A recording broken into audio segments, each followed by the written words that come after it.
All right, everybody, let's get right to it, right? The area to watch for this weekend, plenty of time to watch. It's still a disorganized cluster of thunderstorms here. That's how tropical systems start their, evolution. And eventually, the National Hurricane Center has a pretty high chance here that this will develop. And all the models we've been looking at over the last week or so are depicting the same thing. Even the USGFS, which had not come on board, is now on board and agree more so with the European model. Steering currents, so important when you talk about tropical systems here. No matter what happens as far as its development and intensity, the track is always dependent on what is going on in the atmosphere. Big ridge of high pressure that has stuck with us for the last several weeks and more is now going to retrograde and push off towards the west. That's going to allow a little dip in the jet stream here.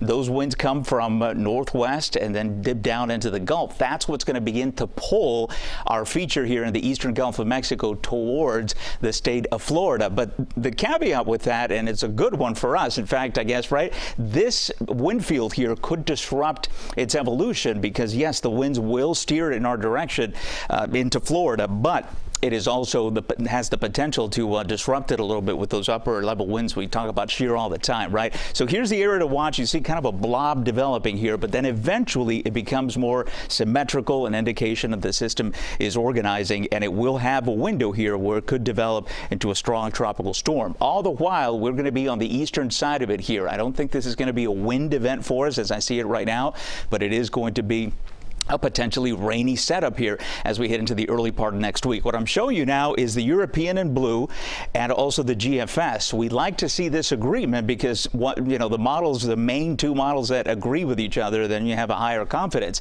And so this is by the time we get into Wednesday. So this is the wind field, the strongest winds and the heaviest rain would pull to the north and east and away from us. And interestingly enough, the European model has the bulk of the moisture, even that further to the west. So we may fare very well out of this, but I just want you to prepare at least for the potential of some heavy rain into early next week. In fact, I'll widen this out. Look at this swath of very heavy rainfall here. If that materializes, it's going to be a big deal for the western and northern part of the peninsula, not so much here across southeast Florida. So those are the things that we're looking at, and those are the current conditions right now as far as the forecast models here.